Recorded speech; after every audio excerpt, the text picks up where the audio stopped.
TNI jajaran Kodim 0607 Kota Sukabumi bersama unsur Forkopimcam dan juga UPTD Pasar Cicurug dan relawan Pramuka serta masyarakat gelar bersih sampah di Pasar Cicurug Jalan Raya Siliwangi, Kecamatan Cicurug, Kabupaten Sukabumi.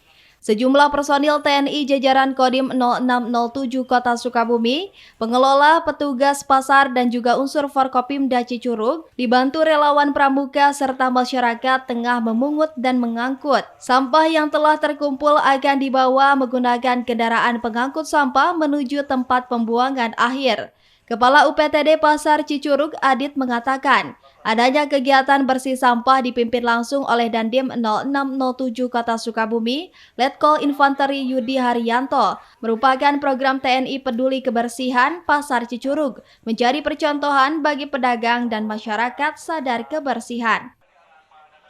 Adanya kegiatan hari ini membentuk kesadaran semua para pedagang masyarakat seluruh di Kabupaten Sukabumi.